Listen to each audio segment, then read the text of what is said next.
Olá, vamos neste vídeo iniciar o estudo de probabilidade. Você aprenderá vários conceitos importantes, também aprenderá a resolver algumas questões da banca Sesgran-Rio. Na descrição do vídeo você encontra o link para o material da aula em formato PDF. Com ele fica ainda melhor acompanhar a aula.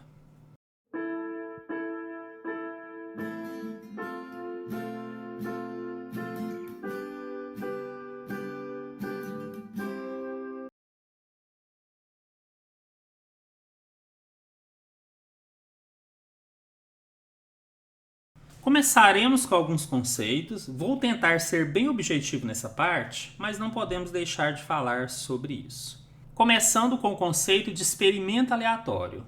Ocorre um experimento aleatório em situações em que o resultado de determinada ocorrência é imprevisível, mesmo que esse experimento seja repetido inúmeras vezes. Vou dar o exemplo mais simples que eu poderia: lançamento de uma moeda. A gente sabe que lançando uma moeda pode dar cara ou coroa. E ainda que você lançasse inúmeras vezes, no próximo lançamento você continuaria sem saber se vai dar cara ou se vai dar coroa. Então, um bom exemplo do que seria um experimento aleatório. O espaço amostral é então o conjunto de todos os possíveis resultados de um experimento aleatório, ou seja, aquele que não tem como prever o que ocorrerá na sequência. Melhor forma de entender o conceito de espaço amostral é com exemplos. Coloquei alguns bem simples também aqui para vocês. Olha só, imagine que eu vou fazer o lançamento de uma moeda. Qual é o conjunto de todos os possíveis resultados que eu tenho? Gente, a palavra conjunto não está aqui por acaso. Na verdade, a gente usa bastante a notação de conjunto. Mas se você não se lembra, não se preocupe, o que a gente precisa eu vou falar aqui. Então, uma das coisas é que a gente vai dar uma letra para isso. Há várias possibilidades, eu vou usar aqui a letra S maiúscula. E vou tentar manter isso durante as nossas aulas, tá? Então, nosso S será o espaço amostral, conjunto de todos os possíveis resultados. Agora pense, se eu lançar uma moeda, qual o conjunto de todos os resultados que eu posso ter? Notação de conjunto, abre chaves, eu vou descrever. Eu posso ter cara, que eu vou chamar de CA, ou posso ter coroa. Somente essas duas. Então, meu espaço amostral no lançamento de uma moeda é cara e é coroa. Agora, se ao invés de uma moeda, a gente lançar um dado. Um dado é um cubo com 6 faces, com pontinhos que representam numerações. Essas numerações, num dado comum, vai de 1 a 6. Então, considerando aqueles pontinhos como números, então o espaço amostral do lançamento de um dado seria 1, 2, 3, 4, 5 e 6. Ou seja, eu estou escrevendo aqui todas as possibilidades que eu tenho quando eu lanço o dado uma vez só. Ou eu vou tirar 1, ou 2, ou 3, ou 4, ou 5, ou 6. Essa é a lógica do espaço amostral. Mas muito cuidado. Se a gente, ao invés de uma moeda, lançasse duas, aí já muda um pouquinho. Quais seriam as possibilidades? Seriam as combinações dos dois lançamentos. Por exemplo, uma possibilidade de espaço amostral seria dar cara na primeira moeda e dar cara na segunda. Outra possibilidade seria dar cara na primeira e coroa na segunda. Outra possibilidade é dar coroa na primeira e cara na segunda. E outra possibilidade é dar coroa tanto na primeira quanto na segunda. Então, o espaço amostral agora passa a considerar o lançamento das duas e não de cada uma individualmente. Quero aproveitar aqui e já falar também de algo muito importante, que é o número de elementos desse espaço amostral. Então, se eu chamar aqui de NS e colocar no primeiro exemplo, quantas possibilidades eu tenho no lançamento de uma moeda? Olha, eu tenho apenas duas, ou vai dar cara ou vai dar coroa. Então, eu posso dizer que o número de elementos desse espaço amostral do exemplo A é 2. E, gente, às vezes, dependendo da situação, é mais importante saber a quantidade do que necessariamente os valores. Número de elementos do espaço amostral do exemplo B, lançamento de um dado. Quantas possibilidades nós tivemos? 6. Os valores de 1 a 6 representam 6 valores no total. Mas e quando eu lancei duas moedas? Quantos elementos eu passei a ter? Gente, eu passei a ter apenas 4 possibilidades. Cada combinação é uma possibilidade de ocorrência. Então, meu NS passou a ser 4. Mas eu estou aproveitando aqui também para falar de outras coisas, além da teoria e tudo mais. Então, acho que é interessante vocês saberem e pode ajudar que se ao invés de lançar uma moeda, você lançasse um número k de moedas, que o espaço amostral passaria a ser 2 elevado a k, onde k é a quantidade de moedas ou a quantidade de lançamentos. Então, por exemplo, se eu lanço uma moeda só, 2 elevado a 1, o espaço amostral deu 2, até fizemos aqui. Se eu lanço duas moedas, então o total seria 2 elevado ao quadrado, que dá 4. Se eu lançasse 3 moedas, seria 2 ao cubo, eu teria 8 possibilidades diferentes e assim por diante. E se forem dados, lançar mais de um dado ou dado mais de uma vez? Meu NS passa a ser então 6 elevado a k, onde k também é a quantidade de lançamentos.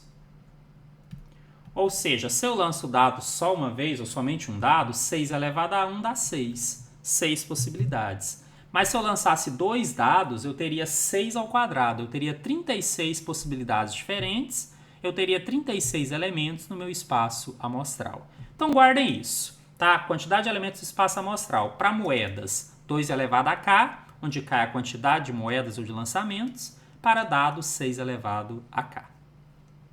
Enquanto espaço amostral é a quantidade total de possibilidades, o evento seria qualquer subconjunto desse espaço amostral, qualquer parte dele. E aí eu vou pegar como exemplo o lançamento de um dado. Vocês devem se lembrar que o espaço amostral do lançamento de um dado é 1, 2, 3, 4, 5 e 6. Mas e de um evento qualquer? Eu vou chamar de A. Esse evento A depende do que está sendo pedido. Nesse caso do exemplo, ele quer saber no lançamento qual é o evento sair um número par. Então vai servir apenas os pares, o 2, o 4 e o 6. Então isso aqui tem muitas possibilidades de eventos, tá? Que é apenas um exemplo. Então para esse caso do dado, se falasse que o evento é sair um número par, então meu conjunto formado pelos elementos do evento seria apenas os números pares, 2, 4 e 6. E se eu precisasse do número de elementos, então seriam 3 elementos.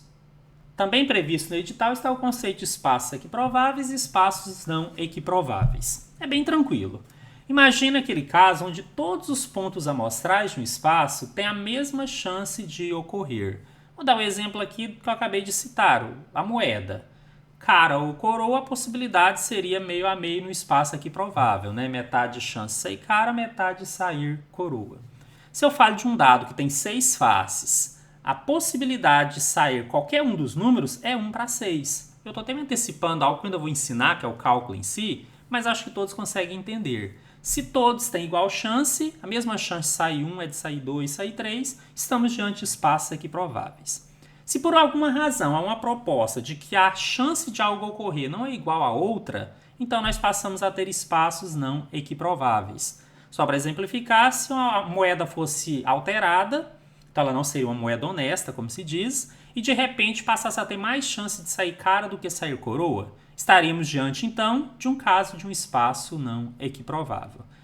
Eu sei que são vários conceitos, eu nem estou pedindo que vocês decorem, mas eu penso assim, conheça e se dentro de um exercício surgir algo que você não se lembre, retorne aqui e dá uma lida que vai ficar mais claro para vocês. Ter um material de PDF também ajuda, porque na hora de consultar fica muito prático você verificar o conceito que já vai estar escrito ali também.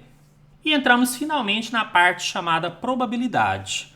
Então, também definimos o que seria a probabilidade de Laplace. Ocorre quando o espaço amostral possuir um número finito de elementos e esses eventos elementares forem equiprováveis. Então, uma das condições para ser considerado probabilidade de Laplace é realmente todos os elementos terem a mesma chance de ocorrência. E também na probabilidade de Laplace considera-se que um resultado não influencia na ocorrência do outro. Então, se de repente eu te joguei uma moeda, saiu cara, quando eu for jogar de outra vez, o fato de ter saído cara anteriormente não interfere no próximo lançamento, não ajuda nem atrapalha a sair cara ou coroa. E a partir daí nós temos uma primeira fórmula que vai até aparecer depois, numa sequência de fórmulas, mas eu já quis escrever porque está dentro do contexto. Que a probabilidade de um evento A ocorrer, sob essas condições que eu coloquei, é o número de elementos que esse evento possui dividido pelo número de elementos do espaço amostral. Por isso eu comentei que era tão importante saber a quantidade de elementos que tanto o espaço amostral quanto um evento simples poderia ter. Dentro de probabilidade, temos algumas coisinhas também que é interessante que vocês saibam. Uma delas é, a probabilidade sempre será um valor entre 0 e 1. E antes que alguém me questione, mas aquela história de 50? Gente, aqui lá está em porcentagem. 50%, na verdade, é 50% que dá 0,5. Estaria entre 0 e 1, só para exemplificar. Então, aquelas porcentagens, ela nunca vai ser mais que 100%. Não há mais que 100% de ocorrer. Então, se a gente passa de porcentagem para o que eu chamo de fator unitário, que é dividir por 100, sempre estará entre 0 e 1. E esses extremos? Uma probabilidade pode ser 0? Até pode. Ele é chamado de evento impossível. Para exemplificar, se de repente eu falo que lancei um dado comum e eu quero saber a probabilidade de ocorrer 7, eu sei que é 0, não tem 7 ali. Então ele é chamado de evento impossível, mas está dentro ali dos limites. A probabilidade pode ser 1, é menor ou igual.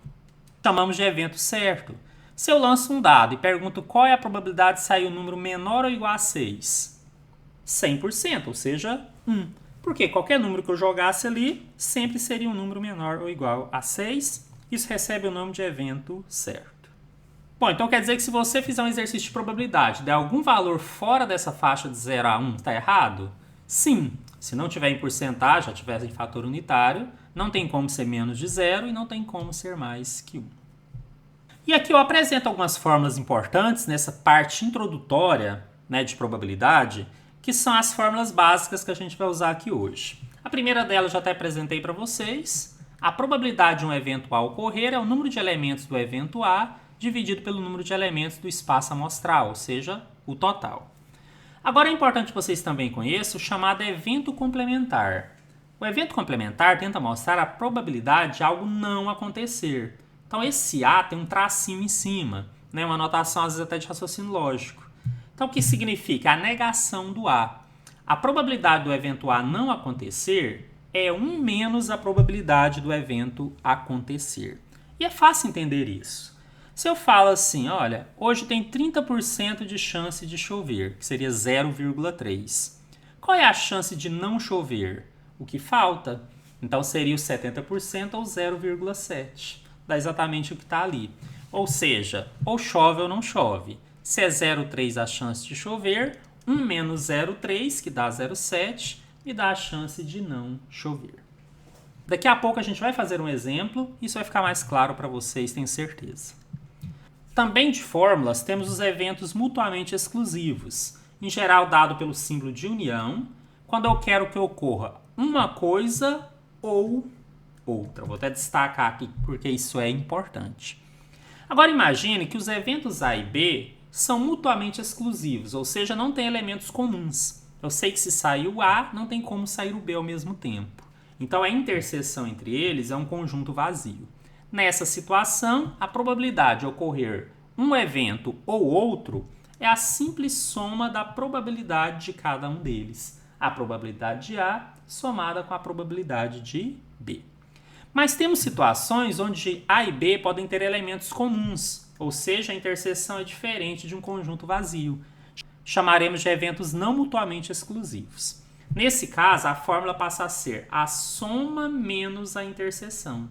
Ou seja, a probabilidade do evento A somada com a probabilidade do evento B menos a probabilidade da interseção entre eles. Lembrando que aqui também é uma situação onde está pedindo uma coisa ou outra.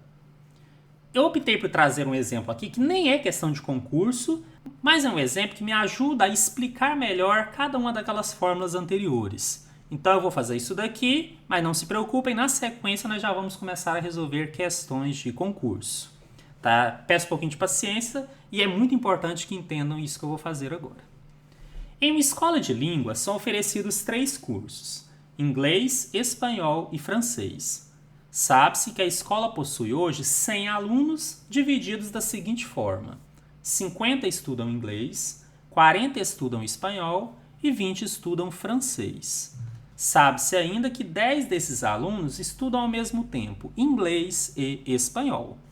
Sendo selecionado um desses alunos de forma aleatória, qual a probabilidade?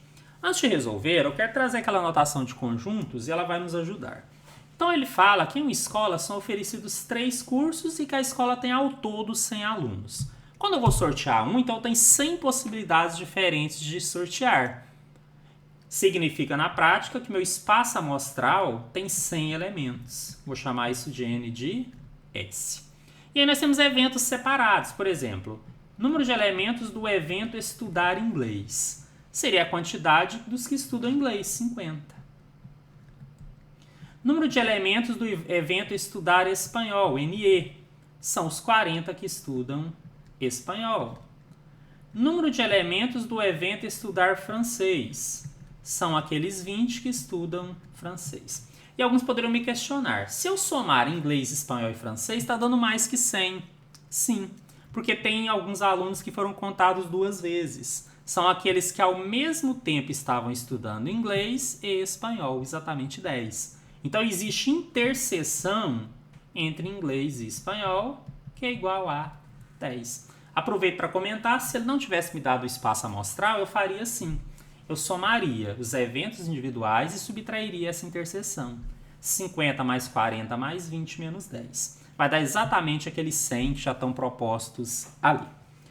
Agora fica fácil responder cada uma das perguntas que está aqui. Na letra A, qual é a probabilidade de eu selecionar um aluno e ele estudar inglês? Eu quero a probabilidade do inglês. Fórmula básica é o número de elementos do evento inglês dividido pelo número de elementos do espaço amostral. Então, esse meu P de I será os que estudam inglês, 50, dividido pelo total, que é 100. Eu coloquei o 100 propositalmente para ficar mais fácil, tá? Mas agora tem outra coisa muito importante que eu quero explicar para vocês. Quando a gente calcula a probabilidade, que eu já falei que dá o número entre 0 e 1, ele pode vir de 3 formas diferentes nas alternativas de um concurso. Uma delas é na forma da fração, mas da fração mais resumida. Então aqui, se eu quisesse, eu poderia cortar um 0 com 0 e simplificar tanto o numerador quanto o denominador pelo seu máximo divisor comum, que é 5.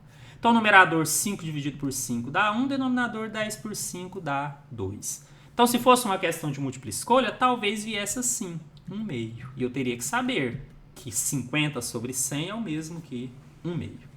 Por outro lado, às vezes ao invés disso, ele já escreve assim, 50%, que é o que significa.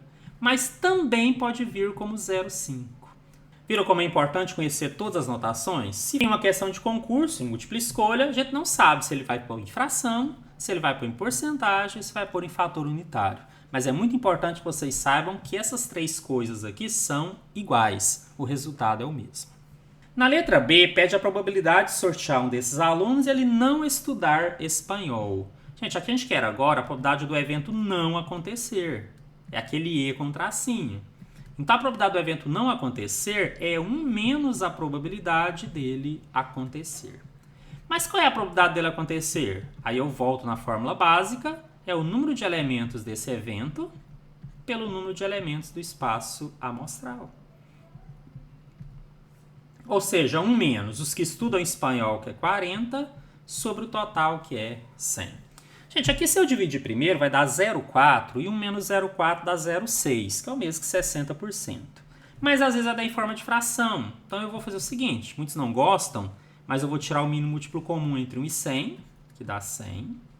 100 dividido por 1 dá 100, vezes 1 dá 100. E 100 dividido por 100 dá 1, vezes 40 dá 40. Eu quero mostrar a fração, tá? 100 menos 40 dá 60, então 60 sobre 100. Se eu simplificar isso daqui, posso cortar zeros e dividir em cima e embaixo por 2, isso aqui vai dar 3/5. De repente vai estar assim a resposta. Pode estar assim, pode estar como 60%, ou pode estar como 0,6 ou 0,60, tá? É a mesma coisa. Exemplo C. Sendo selecionado um desses alunos de forma aleatória, qual a probabilidade de estudar inglês ou francês? Bom, agora estamos diante da união entre o inglês e o francês. A pergunta que eu já posso me fazer aqui é: existem elementos comuns que estudam, ou alunos que estudam ao mesmo tempo inglês e francês? Não, nada foi dito aqui, então assumimos que não. Então, se isso ocorre, estamos diante de eventos mutuamente exclusivos. Não há interseção entre eles. Então, a probabilidade é a soma da probabilidade de estudar inglês somada com a probabilidade de estudar francês. Mas a probabilidade de estudar inglês é o número de elementos do inglês, que é 50, sobre o total, que nesse caso é 100. somado probabilidade de estudar francês, número de elementos do F, né, os que estudam francês, que são 20, sobre 100. Acho mais fácil manter o denominador, somar os numeradores antes de dividir, né, ou de simplificar. Então, 50 mais 20 vai dar 70 e a resposta deu 70 sobre 100. Se eu simplificar isso daqui, vai ficar 7 sobre 10. Não dá para simplificar mais do que isso. Mas é a mesma coisa de 70% ou simplesmente de 0,7. São 3 maneiras diferentes de escrever a mesma resposta. E na letra D, selecionando um desses alunos de forma aleatória, a probabilidade de estudar inglês ou espanhol. Então é o P de I, união com espanhol. Lembra que o OU vai representar aqui para a gente uma união. Só que nesse caso nós temos sim elementos comuns. Temos alunos que estudam ao mesmo tempo inglês e espanhol. Então esse evento ele é não mutuamente exclusivo, a fórmula é um pouquinho maior. Ela é a probabilidade do I somada com a probabilidade do E menos a probabilidade da interseção entre eles. A explicação é muito simples. Aqueles alunos que estudam os dois tinham sido contados 2 vezes. Aí você subtrai uma, porque ela é um só e concorre uma vez só. Fica até mais justo. Ou seja, nesse exemplo, a probabilidade será o do I, que seria o número de elementos do I 50 sobre o espaço amostral 100, somado com a probabilidade do E, que é 40 sobre 100, menos a probabilidade da interseção. E a interseção já sei que são 10. Então, o número de elementos 10 também sobre o espaço amostral 100. Posso manter esse 100 e fazer a operação nos numeradores primeiro, é mais fácil. 50 mais 40 dá 90, 90 menos 10 dá 80. Se eu corto um 0 com 0 e simplifico em cima e embaixo por 2, isso aqui vai dar 4/5, que é uma possibilidade de resposta, ou eu ponho como 80%, que na prática representa também 0,8. 3 maneiras diferentes de dar a mesma resposta. Então, achei esse exemplo simples, mas interessante, porque me permitiu colocar em prática todas as fórmulas que eu tinha apresentado para vocês. Na sequência, vamos resolver questões de concursos que utilizam isso que nós estudamos até agora. Durante 5 dias, um supermercado distribuiu cupons aos seus clientes que deveriam preenchê-los e depositá-los em uma urna para participar do sorteio de um automóvel. A tabela a seguir apresenta o número de cupons depositados na urna em cada dia da semana durante a promoção. Então você tem ali os dias da semana, de segunda a sexta, e quantos cupons foram distribuídos a cada dia. Se todos os cupons têm a mesma chance de serem sorteados, e aqui ele já nos mostra que é um espaço equiprovável, só para lembrar a teoria, a probabilidade que o cupom sorteado tenha sido depositado na urna antes de quarta-feira é... Eu vou chamar aqui os dias da semana como se fossem letras maiúsculas na sequência, só para facilitar, tá? Por que eu vou chamar de A e não de S? Porque o S eu já estou usando para espaço amostral. Então eu vou chamar de A, B, C, D e E. Mas não vou reescrever como número de elementos, tá? Quando eu precisar eu vou pegando aqui da própria tabela. Por quê? Porque ele quer que seja depositado antes de quarta. Então, na verdade, antes de quarta tem que ser segunda ou terça. Só tem esses 2 dias aqui que foram distribuídos cupons, que seria antes de quarta. Então, é uma coisa ou outra. Eu quero a probabilidade do evento segunda, que é o A, em união com o evento terça, que é B. Mas aí, tem elementos comuns entre eles? Não. Não tem como o cupom ter sido distribuído na segunda e na terça ao mesmo tempo. Então, se não tem interseção, a união é só a soma do P de A, que é ter saído na segunda, com o P de B, que é ter saído na terça. Mas qual é a probabilidade do evento A ter sido na segunda? A quantidade que eu tenho do evento A dividido pelo número de elementos do espaço amostral. Opa, mas qual é o número de elementos do espaço amostral? Quantas possibilidades diferentes de sorteio eu tinha? Gente, a soma de todos os cupons. Então, eu tenho que somar toda essa coluna aqui. Vai dar 2.750. Esse é o meu NS para essa questão. Então, agora ficou fácil. Então, meu P de A é 534 dividido por 2.750. Só que pode ser segunda ou terça, então tem mais o evento terça, que eu chamei de B. Número de elementos de terça, 566. Também sobre o total do espaço amostral, 2.750. E aqui fica ainda mais claro que vale a pena primeiro somar aqui os numeradores, mantendo o denominador comum. Deixo para dividir ou simplificar depois, né, um cálculo só. Então, quando eu somar 534 mais 566, vai dar 1.100. E agora o que eu tenho de fazer é dividir 1.100 por 2.750. Fazendo a divisão, isso aqui vai dar 0,4. Já é a resposta, mas não está escrito da maneira que nós queremos. Mas o que é o 0,4? Como as respostas estão em porcentagem, é só multiplicar por 100. Nada mais que isso. Eu chamei de N, na verdade é P, né? A probabilidade da união entre A e B, 0,4 vezes 100, deu 40%. Essa é a probabilidade do cupom sorteado ter sido depositado segunda ou terça, ou seja, antes de quarta. Então, o gabarito está na letra B.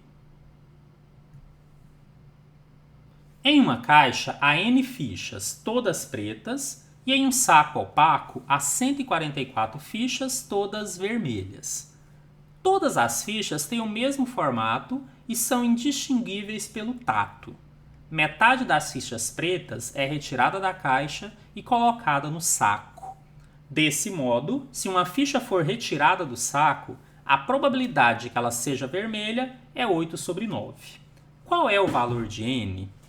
Vamos fazer com calma esse exercício, né? Imaginando aqui que a gente soubesse quanto vale o N, mas trabalhando como variável. Então vamos pensar aqui, nós temos uma caixa e a quantidade de fichas dessa caixa é N. E são todas pretas. Por outro lado, temos um saco opaco, né? Só para dizer que ele não é transparente, que não dá para influenciar no resultado. E você tem 144 fichas. Todas vermelhas. Bom, agora metade das fichas pretas que estavam na caixa serão passadas aqui para o saco. Não sei quantas são, mas se é metade de N, então vai ser N sobre 2. Então o que eu vou ter ao todo ali no saco agora são 144 fichas vermelhas e N sobre 2 fichas pretas. Bom, mas se isso aqui é tudo que eu tenho, vou fazer um sorteio ali, então meu espaço amostral vai ter ao todo 144 fichas mais N sobre 2. E aqui eu já não estou preocupado com a cor delas, somente em quantos elementos eu teria. E mesmo não conhecendo o N, sei que ela é metade do que tinha na caixa.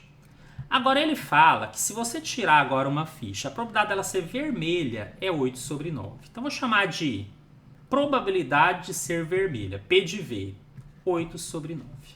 Bom, mas qual era a probabilidade de sair o V se eu soubesse de todos os elementos? Era a quantidade de elementos que eu tenho vermelhos, e notem que mesmo não sabendo quantas pretas eu coloquei, vermelhas continuam sendo 144, dividido pelo número de elementos do espaço amostral, ou seja, dividido por 144 mais N sobre 2. Bom, mas isso aqui não tem que dar 8 sobre 9? Então agora eu consegui montar uma equação que vai me dar uma maneira de resolver e encontrar o valor do N. Eu vou só recapitular, talvez ficou confuso para alguns. N fichas pretas na caixa, metade foi para o saco, N sobre 2. Lá já tinham 144 vermelhas. Então, ao todo, eu passei a ter 144 fichas mais N sobre 2. Esse é o espaço amostral.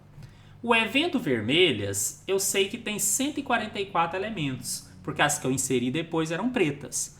Então, a probabilidade de sair uma ficha vermelha depois dessa alteração é a quantidade vermelha 144 sobre a quantidade de fichas que eu tenho. 144 mais aqueles N sobre 2 que vieram da caixa. Acredito que agora ficou mais claro aí para todo mundo. Só que eu sei o resultado. Aqui fala que quando isso acontecer, a probabilidade de ser vermelha é 8 sobre 9. Então agora eu mantenho a equação, vou multiplicar cruzado. 8 vezes todo o denominador, tem que vir entre parênteses, 144 mais N sobre 2, tem que ser igual a 144 vezes 9. Minha sugestão é fazer uma distributiva aqui. A outra possibilidade seria passar o 8 dividindo, mas eu acabei fazendo por esse método. 8 vezes 144 deu 1150. E 8 vezes n dividido por 2 virou 8 dividido por 2, que é 4, vezes o n. Vezes o n. E isso é igual ao resultado de 144 vezes 9, que deu 1.296. Equação do primeiro grau, só precisa isolar a variável. Vou pegar o 1150 que está somando e vou passar subtraindo para o outro lado. E aí o meu 4n vai ser o resultado da subtração, que coincidentemente aqui deu 144. E o 4 que estava multiplicando eu passo dividindo para o outro lado. Ou seja, a quantidade n de fichas é igual a 36. Gente, isso não é o que foi passado para essa não. Esse é o n mesmo, a quantidade de fichas pretas que eu tinha na caixa antes de transportar metade para o saco. Gente, e qual é a pergunta do exercício? Só essa. Qual o valor do n? Então já sabemos, o n será igual a 36. Perceba que essa não foi uma questão só de usar a fórmula, mas você precisava conhecer o conceito, a fórmula, para aí sim deduzir uma forma de resolução. 3 caixas eletrônicos X, Y e Z atendem uma demanda de 50%, 30% e 20%, respectivamente, das operações efetuadas em uma determinada agência bancária. Dados históricos registraram defeitos em 5% das operações realizadas no caixa X, em 3% das realizadas no caixa Y e em 2% das realizadas no caixa Z. Com vistas à melhoria no atendimento aos clientes, esses caixas eletrônicos passaram por uma revisão completa que: item 1. Reduziu em 25% a ocorrência do defeito. Item 2. Igualou as proporções de defeitos nos caixas Y e Z. E item 3. Regulou a proporção de defeitos no caixa X, que ficou reduzida à metade da nova proporção de defeitos do caixa Y. Considerando-se que após a conclusão do procedimento de revisão sobreveio um defeito, a probabilidade de que ele tenha ocorrido no caixa Y é... Olha, eu posso dizer que a parte de probabilidade mesmo aqui ela não é tão difícil. O exercício só é um pouco confuso porque ele é extenso e ele traz algumas condições. Mas eu vou resolver aqui calmamente com vocês e no final acredito que vou convencê-los de que realmente não era uma questão tão difícil. Então, para começar, eu preciso saber o que mudou a partir daquelas melhorias realizadas. Então, melhoria 1. O que ele fala? Que reduziu em 25% a ocorrência do defeito. Como está tudo em porcentagem, é em cima do que eu já tinha. Ora, mas o meu X, ele tinha antes 5% de defeitos. Olha, 5% das operações do caixa X registraram defeitos. Eu sei que vai parecer estranho, mas eu vou tirar uma porcentagem de uma porcentagem. Aceitem isso. Então, eu vou reduzir em 25% esses 5%. Ou seja, eu vou reduzir, vou omitir o porcento aqui, só para não ficar confuso, eu coloco no final. Eu vou reduzir nele um 25%, que é exatamente 5%. E ele será igual a 3,75%. Agora eu vou retomar o porcento de novo. O caixa Y, se eu reduzo 25% e ele tinha 3% de defeito, então eu estou tirando 25%, em cima eu esqueci de pôr o porcento, né? De 3%. Vou omitir esse porcento do 3 só para ficar mais fácil. Então seria 3 menos. O que é 25% de 3? 0,75. Ele passaria a ser, então, 2,25%. E, finalmente, o caixa Z, ele tinha 2% de defeito, vai reduzir 25%. Ou seja, vai ficar 2 menos 25% de 2, que é 0,5. Então, ele vai ficar, na verdade, 1,5% de defeito. Agora, gente, eu fiz questão de escrever porque eu quero mostrar toda a lógica.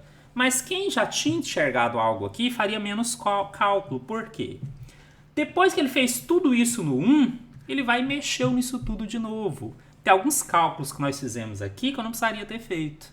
Tá? Mas eu fiz questão, como eu falei, só para mostrar a sequência do exercício. Mas eu poderia ter ganhado tempo, vocês vão entender por que já agora. Olha só.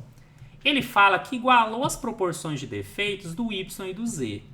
Gente, se é uma melhoria, ele igualou, então ele tem que ter igualado pelo que tem menos porcentagem de defeito, então seria o Z. Então o que ele fez com o Y? Ele trocou aquele 2,25 por 1,5 também. Ou seja, ele igualou com o que tinha agora, já com a melhoria, o Z. E finalmente, ele regulou a proporção dos defeitos do X, que ficou metade da nova proporção do Y. Olha, gente, se o Y é 1,5 e ele reduziu a metade, então esquece aquele cálculo que eu fiz. Metade de 1,5 é 0,75. Ok? Então ficou um pouco espremido, vou passar aqui para baixo. O X tinha 5%, reduziu para 3,75, mas no final reduziu a metade do Y. Como o Y deu 1,5, o X virou 0,75% e pronto. O Y igualou com o Z, que depois da melhoria era 1,5, ou seja, o Z também permaneceu 1,5. Viram por que eu falei? Teve cálculo ali que eu nem precisaria ter feito. Se eu enxergasse isso daqui já de cara, eu já teria economizado um tempinho ali. Mas nenhum problema, né? Vamos seguir. Agora ele fala que depois de tudo isso veio o defeito. Ele quer saber a chance de que tenha ocorrido no caixa Y. Para facilitar, eu preferi imaginar uma certa quantidade de atendimentos, porque eu descubro desses atendimentos quantos tem defeito em cada um deles e depois eu faço pela fórmula básica de probabilidade. Quem não enxergou, não se preocupe, eu vou fazer aqui na sequência. E aí, como eu tenho números muito pequenos, e olha que isso aqui ainda está em porcentagem, tá? Só para vocês terem uma ideia, o 0,75 por 100 vira 0,0075. Então eu preferi supor uma quantidade grande de atendimentos. Ou seja, eu supus que eram 10 mil atendimentos em um dia. E por que eu posso supor? Porque está tudo em porcentagem. Se eu puser 100, se eu puser 1.000, 10 mil, no final eu chego na mesma porcentagem, tá? Então é importante saberem disso. E olha só o que aconteceu. O X atende 50% da demanda. Se num dia foram 10 mil atendimentos, o X atendeu 50% de 10 mil. Ou seja, ela atendeu 5 mil. Agora desses, quantos têm defeitos? Aí vai a porcentagem. 0,75%, que é 0,75 por 100 vezes 5 mil. E por isso que eu quis colocar números grandes, tá? Para ficar mais fácil aqui. E mesmo assim deu um número decimal. Deu 37,5. Ah, tem como ter 37,5 atendimentos com defeito? Não, mas aqui eu tenho que considerar que sim. Porque, na verdade, eu não sei se são 10 mil. Podia ser 100 mil e aí daria 375 com defeito, tá?